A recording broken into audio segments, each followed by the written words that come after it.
quiere decir que el cielo venga a la tierra? Lo primero es reconocer que hay tierra, y esto es de lo que hablaba Tirso, ¿no? Se había negado, en nuestro afán de ir al cielo, habíamos desdeñado, ¿no? Se había desdeñado, se había apartado lo terrenal, el cuerpo, la realidad que, siendo o no la verdad última, es la que estamos experimentando, ¿no? Entonces, esto es una reivindicación de lo humano, esto es una reivindicación que de todo aquello que había sido negado. Y esto también expresa muy bien lo que el curso de amor viene a traer, y como os decía, más allá del curso, todo lo que ha sucedido hoy aquí habla de lo mismo, habla de dejar de desdeñar aquello que fue dejado de lado. También José María nos hablaba en la educación de esto, ¿no? Cómo se dejó de lado el cuerpo en la educación, la motivación propia que el niño trae, desde una norma externa que se consideraba como lo válido, ya sea una doctrina espiritual, ya sea un currículum hecho por el Ministerio de Educación, se había dejado de lado aquello en lo que nos estamos experimentando, lo que somos, lo humano, lo terrenal, ¿no? Y este es un movimiento que hace el curso de amor, desde mi punto de vista, terriblemente revolucionario. No es lo mismo querer ir al cielo que traer el cielo a la tierra. ¿Veis la diferencia, no? Es posible hoy, ya, ¿no? Lo otro es un proceso, y todo lo que tiene que ver con procesos son mecanismos que le vienen fenomenal al ego, ¿no? Mañana, algún día, ya se hará cuando esto esté. Esto es hoy, ¿no? Esto está sucediendo ya, ¿no?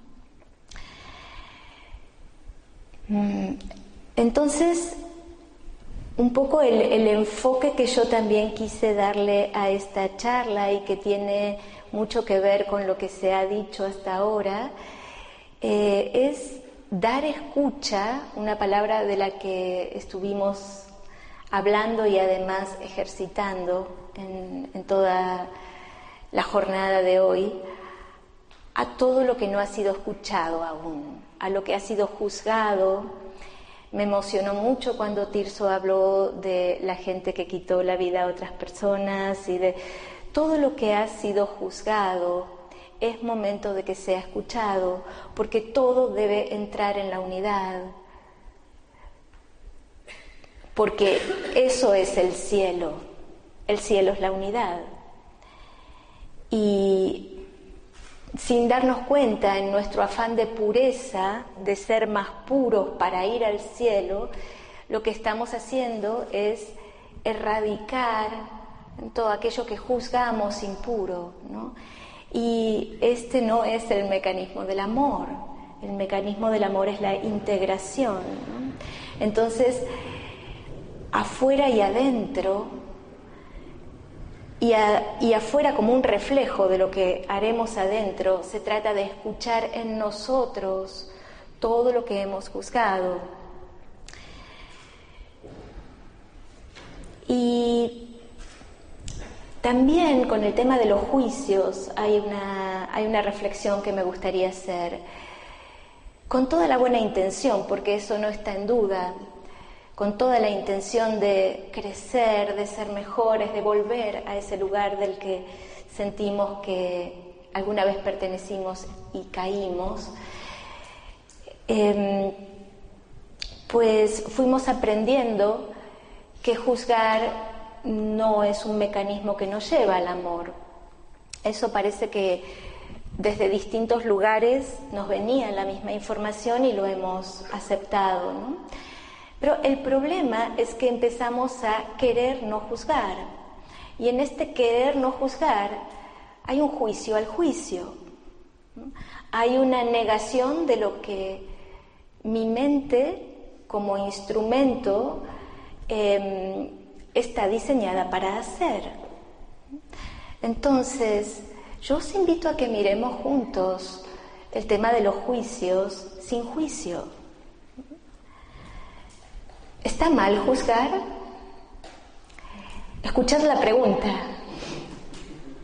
¿no? La pregunta ya implica un juicio, la pregunta ya está hablando de la categoría de bien y mal. La categoría de bien y mal no es una categoría que conozca el amor, no es una categoría que pertenezca al amor. En el amor, ni lo normal, ni lo anormal, ni lo correcto, ni lo incorrecto, ni lo bueno, ni lo malo existen. El amor es, todo lo que es amor. Entonces, si tenemos una mente que está diseñada para juzgar, la respuesta del amor no sería pedirnos jamás que dejemos de juzgar, sería excluir, sería negar, ¿no? Una función. Entonces, ¿de qué manera podemos aprovechar los juicios para que sirvan al amor? Esto sería una pregunta más interesante, ¿no os parece? ¿Hay alguna manera de juzgar que no sea en términos de bien y mal? ¿Es posible juzgar de manera que no sea en términos morales, por ejemplo? ¿Se os ocurre alguna? Ahí es donde a mí me ayudó la comunicación no violenta mucho.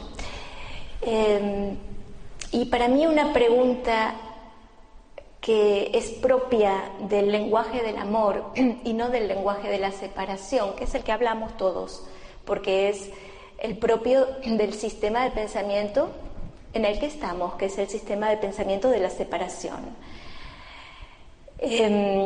Entonces las categorías de bien y mal son categorías que pertenecen a un sistema de pensamiento, el sistema de pensamiento de la separación.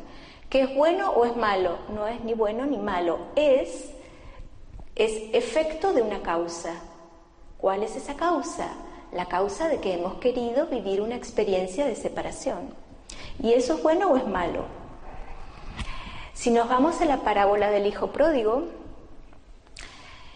el hijo que se va es el hijo que elige tener la experiencia de la separación. A ojos del padre, ¿eso es bueno o es malo? Desde luego no lo ha juzgado el padre en términos morales, eso, ¿verdad? Entonces, os decía, la categoría de bien y mal es una categoría que pertenece a un sistema de pensamiento, el sistema de pensamiento de la separación, que no es ni bueno ni malo, es efecto de una causa, la causa de haber querido vivir una experiencia de separación. Volviendo a la parábola del hijo pródigo, cuando el hijo se va de la casa, el padre lo permite, porque el hijo quiere tener una experiencia, palabra que fue muy utilizada hoy, desde José María, por Ricardo también fue utilizada, la experiencia, y por Tirso también, la experiencia como aquella impronta capaz de realmente producir un cambio, más que simplemente leer un libro o tener una doctrina, ¿no?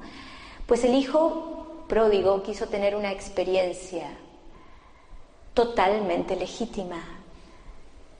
Y el amor, que es el Padre, permite, el amor permite, el amor siempre permite.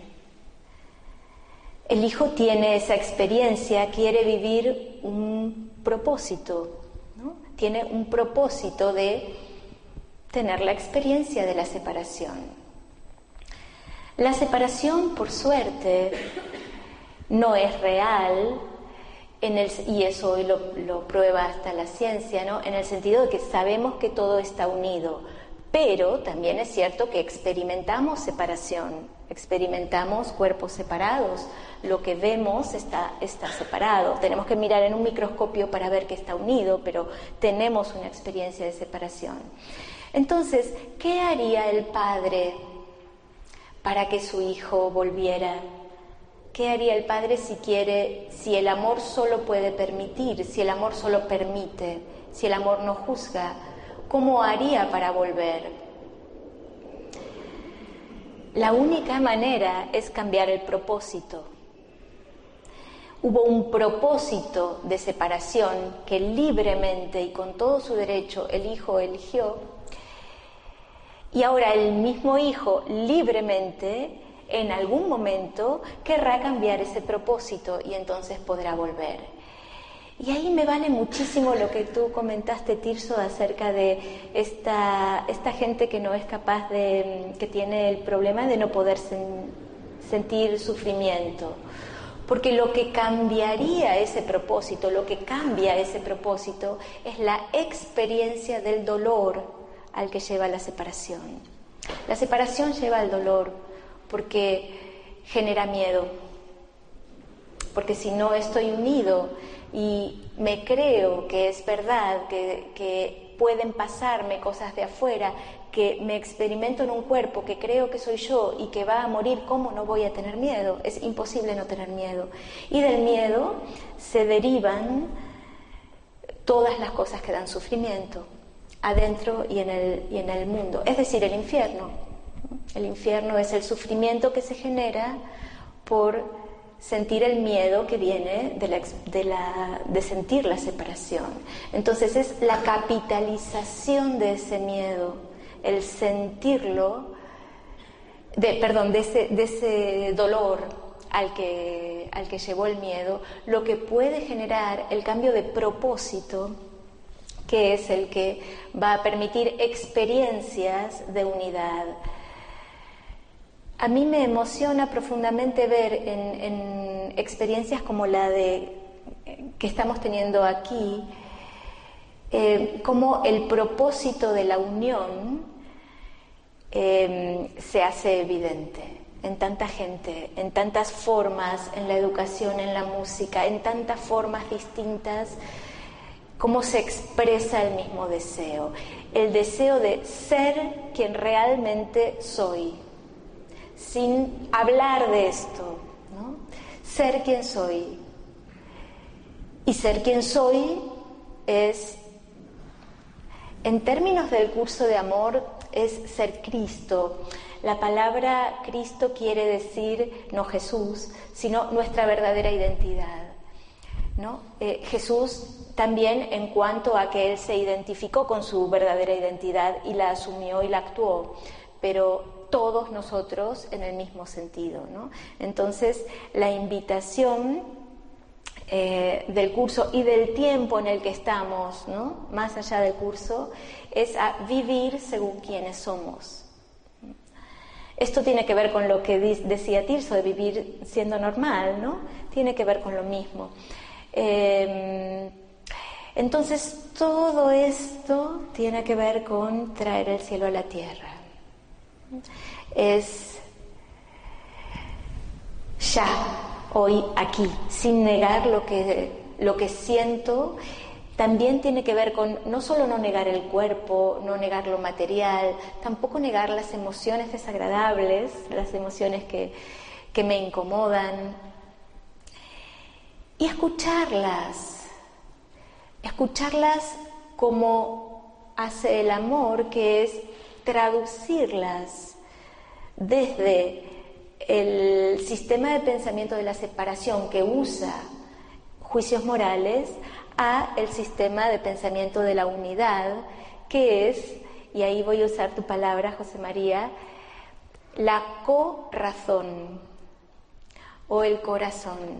La corazón, porque el enfado que tengo no puede estar fuera, puesto que es de la ley del amor, que es la ley de causa y efecto. Causa y efecto quiere decir que todo lo que es tiene una causa. Y si tiene una causa, tiene razón, tiene una razón. Puedo ir de esa razón hasta derivar en la razón última, que es el amor. No digo que sea la razón última lo que propició mi enfado, pero sí hay una razón. No es gratuito, no es malo, tiene razón.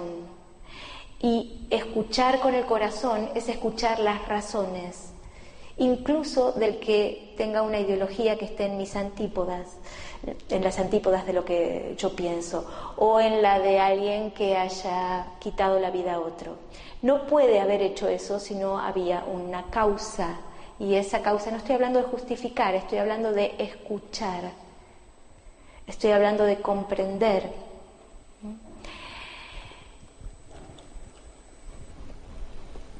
Esta es entonces la corazón, que se contrapone a la lógica de la mente, en la que no puede haber razones opuestas. La lógica de la mente es unánime, ¿no? No admite confusión. El corazón sí admite confusión, el corazón es fusión se fusiona con todo. En esto de capitalizar el dolor, ¿no? Si el esfuerzo, a ver, ¿qué ejemplo te pongo?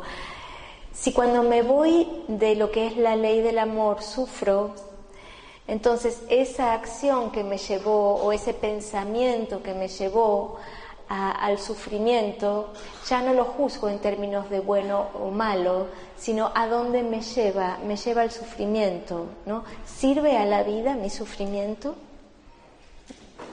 Entonces esa evaluación de lo que pienso, de lo que hago, de lo que otro hace, puedo hacerla, es pertinente hacerla, es interesante hacerla para ver mis creencias, para ver cuál es la ley del amor. Si lleva al sufrimiento no es la ley del amor, entonces puedo usar eso para volver. Entonces, preguntarme, poner a juicio, podríamos poner ejemplos para hacerlo más evidente, pero bueno, nos llevaría un tiempo. Pero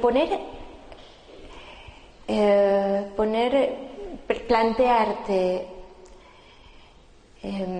este pensamiento ¿me sirve tener este tipo de pensamiento? ¿No? Por ejemplo, un pensamiento de control.